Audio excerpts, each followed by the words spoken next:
Welcome, I'm Lee Cowan, and this is Here Comes the Sun, a closer look at some of the people, places, and things we bring you every weekend on Sunday morning. Matt Damon and Ben Affleck have been pursuing their Hollywood dreams together since they were just kids. And now in their 50s, they're still at it. They're working together again. And to hear them describe it, they've never had a better time. Do you guys have an unspoken language? Yeah, 40-something years of hanging out together. It's like a common frame of reference, right? I find the most wonderful thing about it was I loved coming to work every day. I loved seeing Matt. I loved, first of all, he's a genius. And having him in your as the anchor of your movie just 40-something makes years it. took you to... No, I didn't used to think this, but it just makes it so easy, and it was just so much fun. Later in the show, Ben Affleck and Matt Damon on forging their own paths.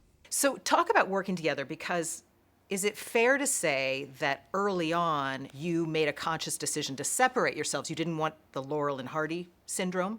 I think when we started out, we were trying to be, we had a thing when we were really, before anybody knew who we were trying to be in as many movies together as we possibly could. And then we got so well known for Good Will Hunting that I think we probably went like, well, we gotta individuate a little bit. Yes, on Laurel and Hardy, and also a function of the fact that we really wanted to be actors and just work. Then, 17th century Dutch master Johannes Vermeer is the subject of a sold-out exhibit. Seth Doane takes us on a tour. 28 of Vermeer's paintings have been assembled at the Rijksmuseum in Amsterdam, the majority of his life's work.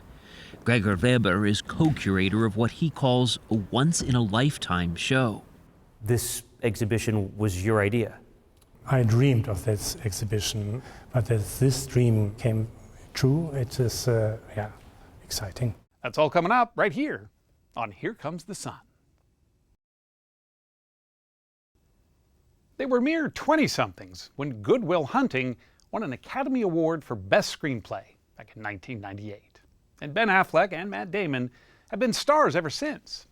But their friendship started long before that, as two kids with one Hollywood dream. Tracy Smith caught up with them. So is it a bonus making this film, being able to spend more time with each other? Yeah, absolutely. I mean, that's For sure. Was one of the things that we kind of wanted to do, is the idea of like, why aren't we hanging out and spending more time together since we managed to stay friends this whole time? Plus we hit our 50s, so I mean, we have not much time left. I mean, you can see the end of the tunnel.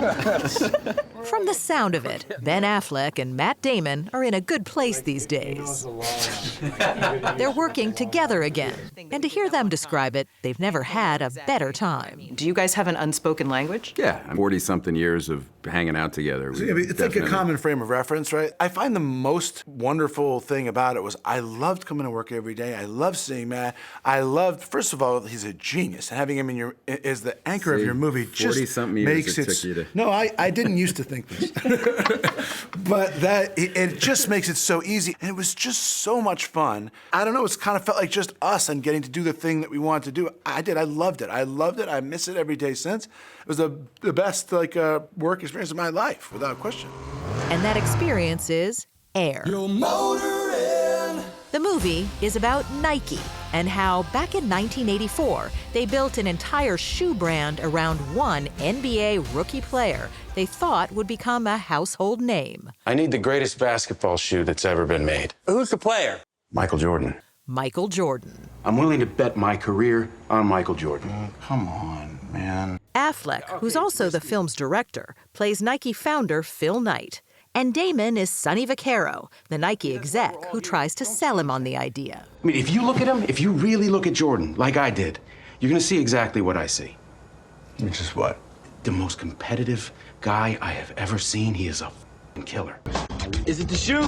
We now know it turned out to be a killer deal for everyone involved. You sure it's not the shoes? The Jordan brand is still flying off the shelves.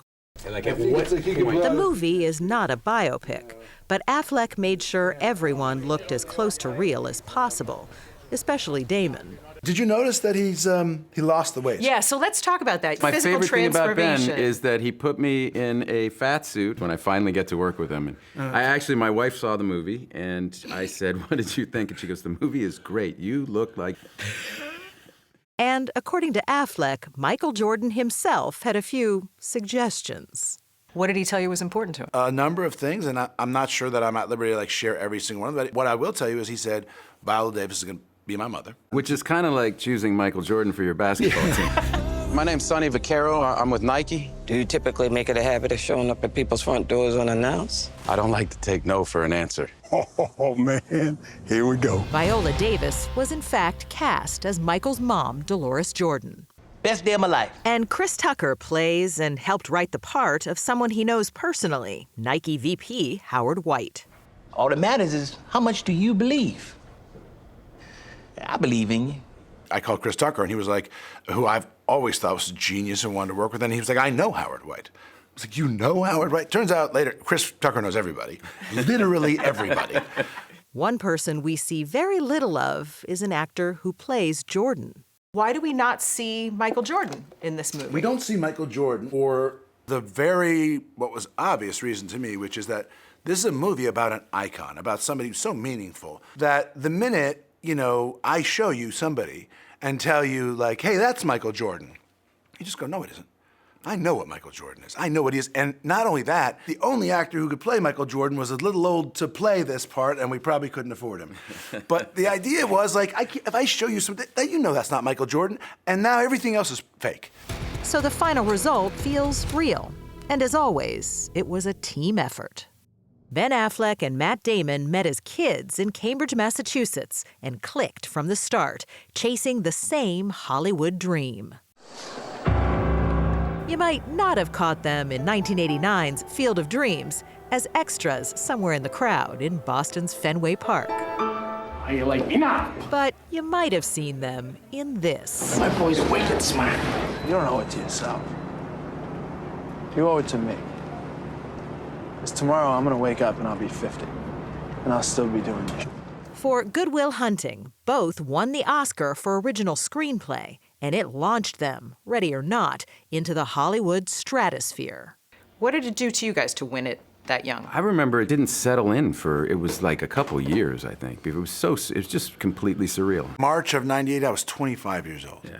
I look at myself now and think, I still have quite a bit to learn. That's the curse of being 25, is you think you have it all figured out. Put your hands up!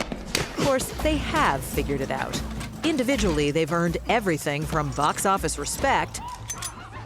Here's your director. You teach somebody to be a director in a day? You teach a rhesus monkey to be a director in a day.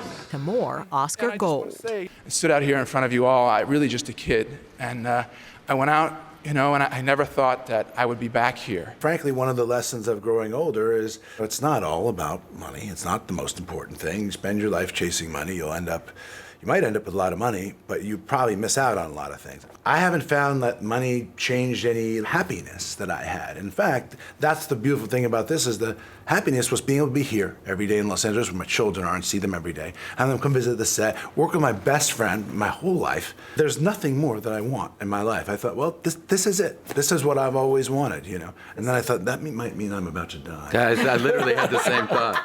I was like, we've actually reached the mountaintop. And now, together, they've formed a new production company called Artists Equity that'll give people on the film crew a bigger slice of the financial pie. That's why it's called Artists Equity, and the idea is that we're pulling a bunch of people above the line who traditionally aren't, and they stand to do a lot better financially than they've ever done on movies before. I believe in your son. I believe he's the future. And his story is gonna make us want to fly. But a shoe is just a shoe. Until my son steps into it. You got a name for it? Air Jordan. Air is their company's first offering, with more to come soon. Seriously? Maybe it'll grow on me.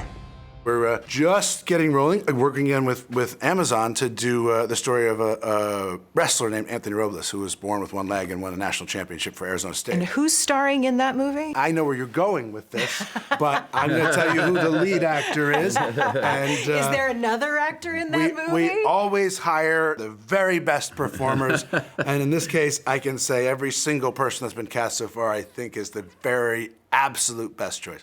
You're dancing around that Jennifer Lopez is I also in this movie. yes, I believe Jennifer Lopez may be doing that movie. Yes, you're gonna make it look like she's just doing it as a favor to me, but actually, she is. Awkward moment I saw here. Chris comes in. It seems fitting that Affleck and Damon's new movie is a story about collaboration. That's what got them here, and what keeps them going. What fun and what a joy to do something with her, see her be great, go to work with your wife, go to work with your best friend, because ultimately, like, your work becomes the lion's share of what defines your life in terms of the time you spend. That's who it is. And if you don't like who you're working with, and if you have difficulty or trouble at work, I think it's one of the things that can really cause depression, anxiety, and pain for people. And conversely, if you love the people at work, you probably have a pretty good life, you know? Up next, an exclusive excerpt from Ben and Matt's chat. Something you can only see right here on CBS News Streaming. Stay with us.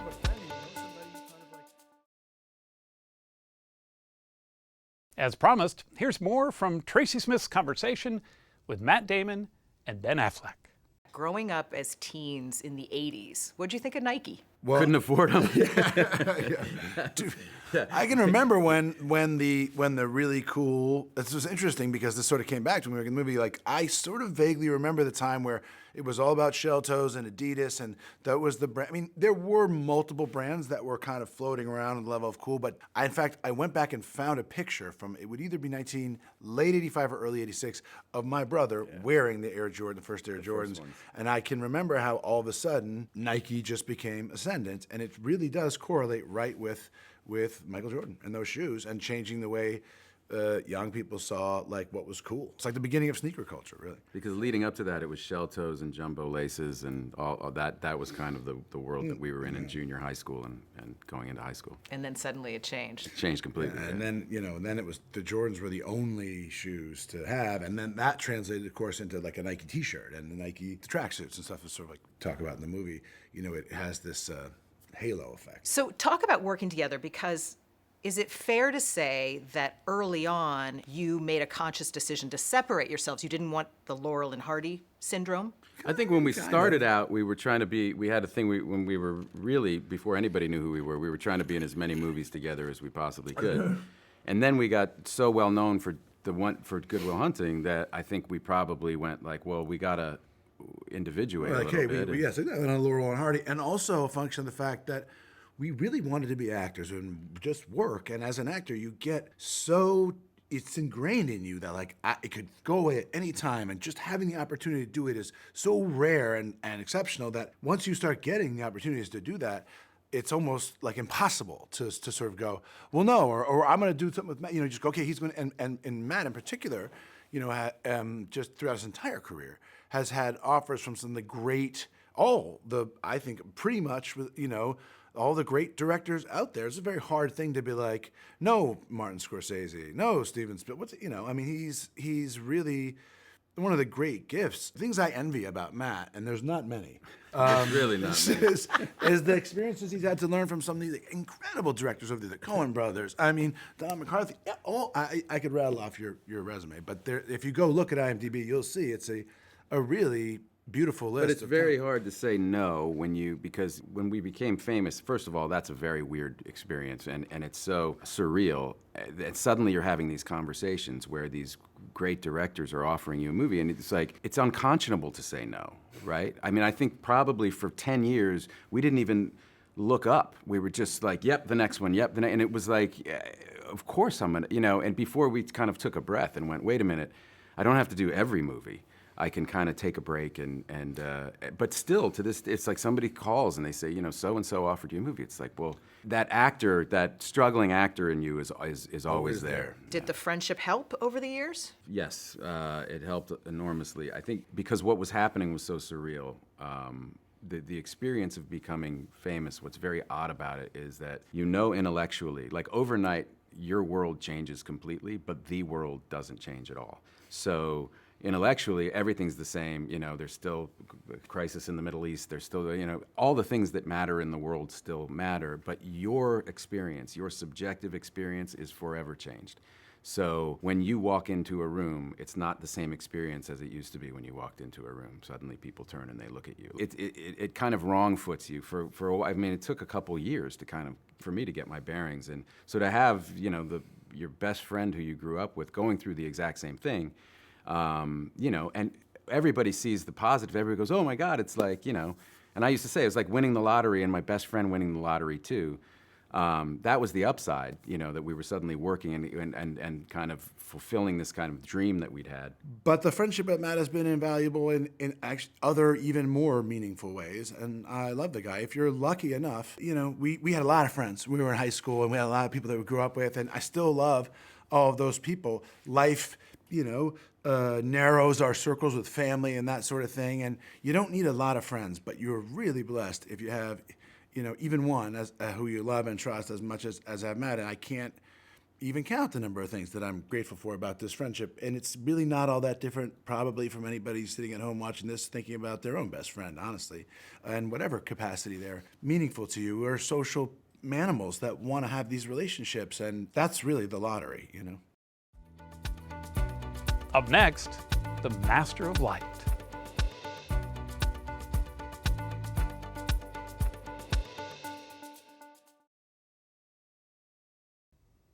Welcome back. Dutch painter Johannes Vermeer is often celebrated for his depiction of light. A sold-out exhibit now celebrates his mastery and mystery. Here's Seth Doane.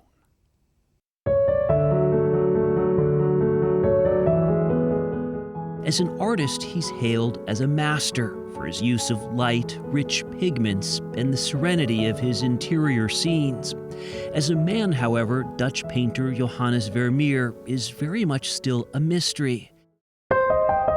His body of work, just about 36 paintings, hold some of the only clues to this once virtually forgotten 17th century artist.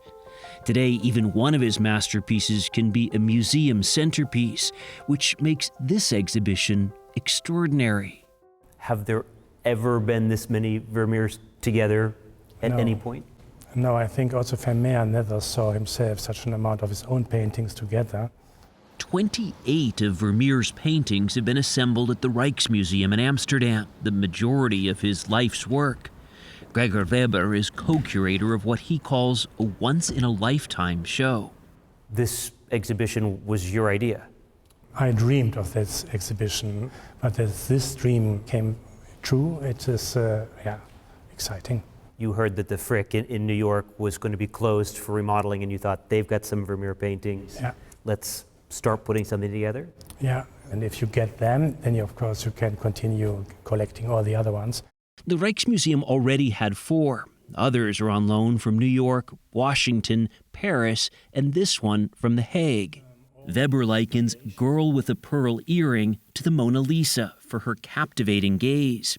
She inspired a book which became a movie. A new masterpiece from the hand of my son-in-law, Johannes Vermeer. But her celebrity came late. The painting was forgotten, and it turned up at the end of the 19th century. A man living in The Hague bought the painting for a little bit more than 2 guilders. This is nothing. That would be about $40 today. How Vermeer was nearly lost to history is a story which traces back to his hometown of Delft in the Netherlands, depicted in one of his most famous paintings. And this is where Vermeer would have stood, probably with his sketchbook, making sketches in preparation of his painting.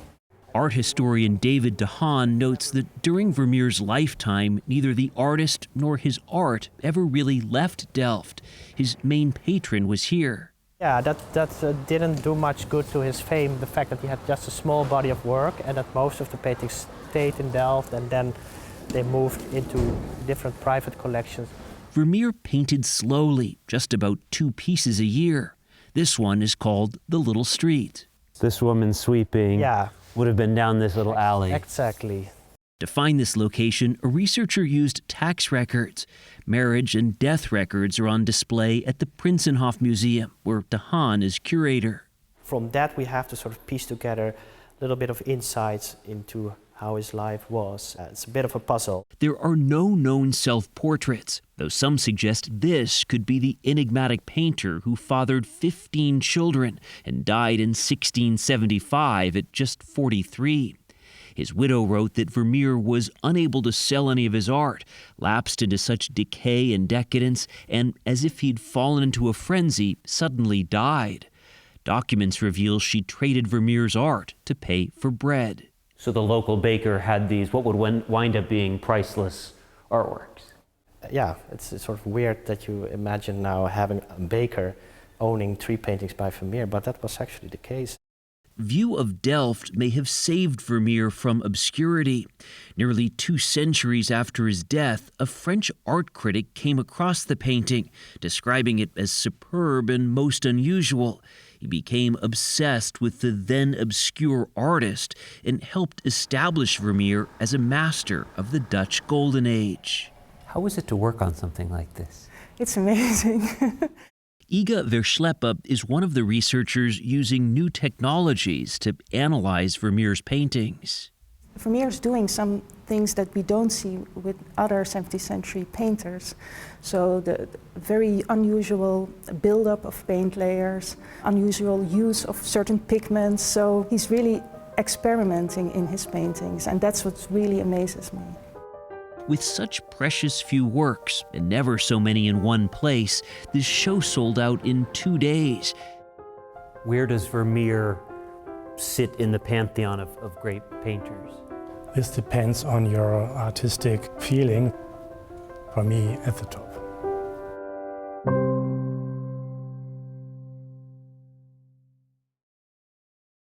I'm Lee Cowan. Thanks for joining us.